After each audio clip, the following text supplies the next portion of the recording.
see the theater down there, which hasn't been discovered yet, but there's an aerial photograph that you can see the ruins of the theater, but it hasn't been excavated yet. You can see where Robinson's Arch is on that southwest corner. You see that, where it's coming out, and we saw what remains from that. If you go further to the left, further to the north, up the Temple Mount wall, then you see that aqueduct coming into the Temple Mount up there, and that's the one that I went and showed you the archway when we were at the Western Wall, just the bend, on the bend side. You can walk under and see that arch. And then this is really important for you to get, okay, because of what we're gonna see in a few days. So there's two main things that dominate the city of Jerusalem at the time of Jesus. Okay, and this model does a very poor job of giving you that understanding, because of course this is a model that kind of highlights the temple for obvious reasons, right? But in doing that, it makes Herod the Great's palace complex that you see over here to the left, it diminishes it. With the red roofs over here, and then those towers. Do you see those towers to the north? We're going to see the remains of some of those towers. So we have a very detailed description of what Herod the Great's palace looked like in Jerusalem by Josephus, and we're going to be reading portions of that. But it was massive. You know Herod the Great now at this point, right? Yeah. He's the one who built up the Temple Mount and glorified the Temple Mount. Do you think he's going to make a little palace over here? His palace was huge, and when I say palace, I mean palace complex. Do you see that that there's two buildings in there? The one that's further to the north, further to our left, that's the palace itself. And I'm not saying that's what they looked like or anything like that. They would have been much bigger than that in proportion to the rest of the city, I mean. So that's the palace that Herod lived in to the left, to the north. And then this one closer to us is the barracks. Because think about it, if you're Herod the Great and you live in that palace over there, where are you going to want the majority of your soldiers? Right there in that area. Now you see, and Josephus tells us that there's a wall built around it. So you see that wall built all around that. Is that a good idea if you're Herod the Great? Yeah. You're talking about being very unpopular with the Jewish people, and this is a Jewish city. You're going to want to fortify the Roman stronghold of the city from the rest of the Jewish city. Does that make sense? Yeah. Okay. So then think about this. Think about the palace and the temple over there. So let's say we're in the time of Jesus, and let's say there's some Jews sitting around and they say to each other, hey, let's go over to the temple. Does that mean that they're going to go over into the holy place or the Holy of Holies? What does that mean if they say, let's go to the temple? It just means that they're going to the Temple Mount, right? And they're going up onto the Temple Mount, which, by the way, that's Jesus' teaching platform that you see over there. Okay, so when Jesus and the disciples go to the temple, they're not going into the actual temple building. They're going to the temple. They're going to the Temple Mount. Does that make sense? Yeah. Okay, the same is true if they're sitting around, they say, and some Romans say, hey, let's go to the palace. Okay, it doesn't mean that they're hanging out inside of Herod the Great's bedroom. It means that they're going to the palace complex. And they could be anywhere. In between those two buildings, there was a royal garden. We know that also from Josephus' eyewitness account. And so really, there's these two strongholds in Jerusalem. One is a Jewish stronghold, and the other one is a Gentile, a Roman stronghold. You're going to find a lot of Gentiles over hanging out at the palace. Maybe some. There's a place for them in the court of the Gentiles, but not a ton of Gentiles over there, right? You're going to see a whole bunch of Jews over there. You're going to find a bunch of Jews hanging out inside those walls that are around the palace complex? No, you're not going to find a whole bunch of Jews over there. You're going to find a whole bunch of Romans and a whole bunch of Roman soldiers, because their barracks is there. Now, do they have a barracks for soldiers over at the Antonia Fortress? Of course they do. I'm sure they had soldiers stationed around the city in various places, but certainly at the Antonia Fortress and here at Herod the Great's palace. So I want you to expand and make that complex much bigger, and in your minds, I want you to make it higher so that it dominates elevation-wise over the temple. I don't think that is. I think that there probably was intention in building higher than the temple, and I want you to make those buildings big and lush and fancy, and then see where Herod the Great is living there. See those big fortification towers off to the north, which aren't detached from the wall. This has it detached from the wall that goes around the palace complex, but their purpose in protecting Herod's palace is the same as the Antonia that you see over there guarding the Temple Mount. It's the vulnerable places to the north where the high ground is, and so Herod the Great's going to make sure he's well fortified. Now, here's another thing. You see inside the palace complex, there's a gate, and that gate leads out into the rest of the city. You see that? And there almost certainly was a gate out that connected the palace to the city. Only makes sense. However, when you look on the outside of the city, the wall of the complex to the outside of the city, there's no gate.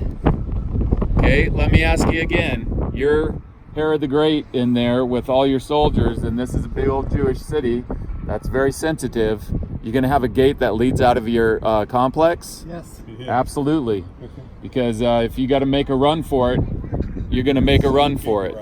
Okay, now we're 100% sure that there was a gate on the outside of the city wall, and that is found through archaeology. In fact, all the way where you see those towers, which is where Jaffa Gate is today, and all the way back, the whole length of the palace complex has been excavated all along that wall. My professor was on that dig when he was a teenager, and he looked like he was a member of Led Zeppelin. So they found one gate that led out of Herod's palace complex to the outside of the city, and we're going to go visit that gate. That's where Jesus was tried. Okay? And we'll go through the evidence when we're there for how we know that. But of course, as we've seen, things don't look anything like they did back then today. So I need you to get this mental picture of what this complex looks like. Expand it, raise it, make it bigger and more intimidating, more dominating for the city, and then know that there's one gate that leads from that palace complex outside the city, because the whole western wall there has been excavated and only one gate was found. Our Herod the Great's palace complex and the Temple Mount. So we call that whole Temple Mount area over there the temple. We call this whole Roman stronghold, Herod the Great palace, the palace, or the Praetorium. Okay? And where is Jesus' teaching platform? I was saying that the Temple Mount over there is Jesus' teaching platform, because that's where he did a lot of his teaching. So that flat part that comes out of that sound. Yeah, I mean, you heard Michelle. He was telling me, dude, whisper, don't say that out loud, right? You got to watch what you say on top of the Temple Mount today. Okay? Now think about some of the most radical things that Jesus said. I and the Father are one. Before Abraham was born, I am. He said them not only on the Temple Mount, and not only really loud, but also during the high holy days, during the feast when the place was jam-packed with the Jews that were there for the feasts. I mean, you want to get yourself killed today than go, say something like that there, much less him standing in front of all. The miracle of it all is that he didn't get killed until his appointed time. But yeah. The gate coming out is because that discovery was made after the model was made. Otherwise they would have put it in there. But if you just think logically about it, you would expect a gate that would lead out of the temple, out of the palace to the outside. Where would they do The gate, well, we know where the gate is. I'll point it out when we get down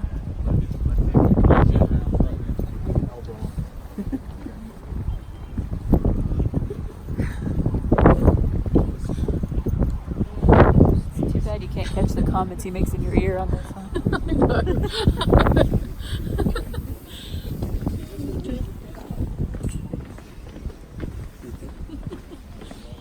gate is right here.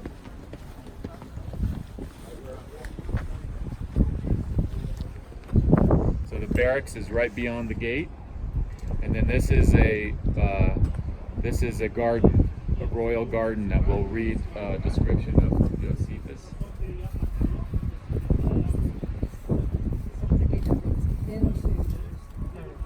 The gate that leads into the from the outside of the city into the palace complex and out as well.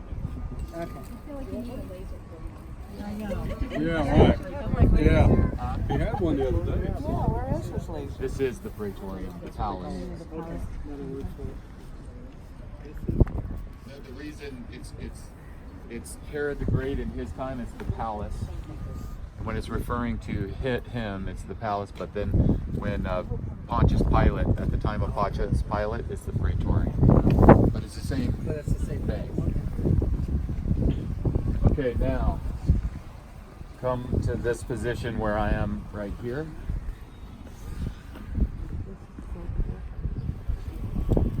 Maybe come a little further over so that you can see. Okay, now we're talking about the time of Jesus.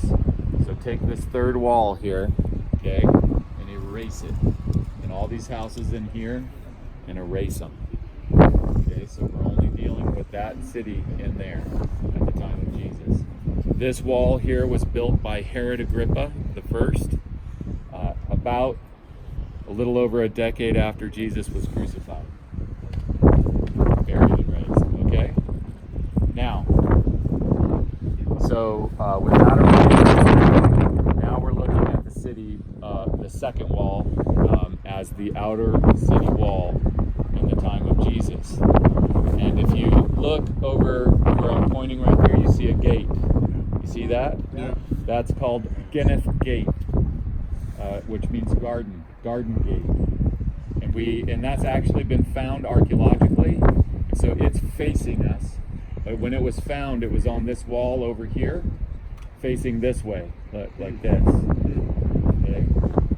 And so that's been found. Now, you see that they put a bunch of rocks in there, and that is to depict where quarrying was done back in the Kingdom of Israel period. Okay? That's where the Church of the Holy Sepulchre is. And so the place of crucifixion is there, and then the tomb is also there. And you might be thinking,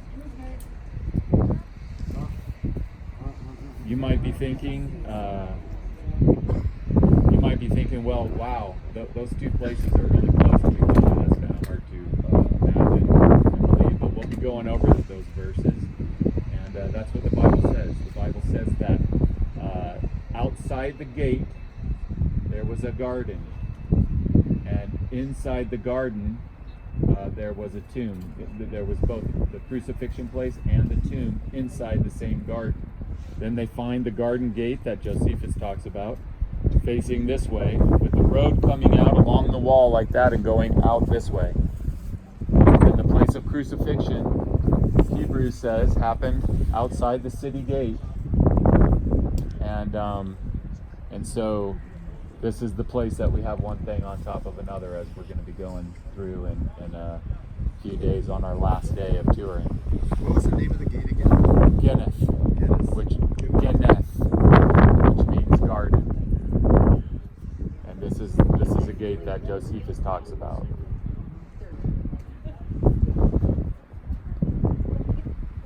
So now basically, more or less, you have the 500-year-old old city wall that you see today coming out like this one, which is why they tell you, well,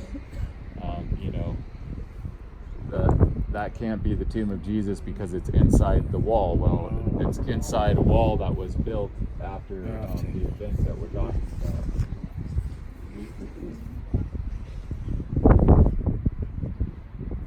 And in fact, it actually lends more credibility to it all because they wouldn't have known that back at the time that, for example, the Byzantines were digging up Jesus' tomb. They were digging inside this wall because they knew where it was because it had been supplanted. So they wouldn't have chose that position unless it was already the highlighted position. If that makes sense. They wouldn't just randomly choose a place inside this wall. And then again, take a look at Antonia Fortress over there on that weak link over there. And this again is the city that was destroyed in 70 AD.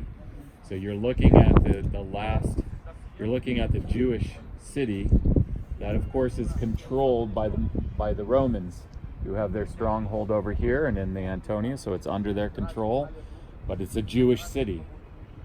It doesn't look anything like what the city looks like today, because it was destroyed by the Romans and lay in rubble from 70 AD to 130 AD, 60 years, and then Hadrian comes along, and you imagine all that rubble out there, and he says, I'm going to build a new city. I'm going to build a city that's a Roman city, not a Jewish city. This Roman city is going to have a Roman name, Aelia Capitolina. And so I'm going to choose where I'm going to put my main temple, and then I'm going to lay out the rest of my city from where that temple is. See those rocks by that gate? The rocks to the left of that gate? That's where Hadrian, out of all this rubble, of all this city that had laid there since 70 AD for 60 years, that's where he chose to put his main temple. Why there? Because of what had happened. Yes, amen. Okay, and so he built his temple, and then he brought in Ricardo Maximus, the main street, to bring people to the temple, but to his temple, and he built a temple mount right there to put his temple on. So at that point, then there were two temple mounts. Then he also, where you see the temple right there, he also put a shrine up there with the statues of Hadrian and Jupiter, the two gods, little g, that the city was named after.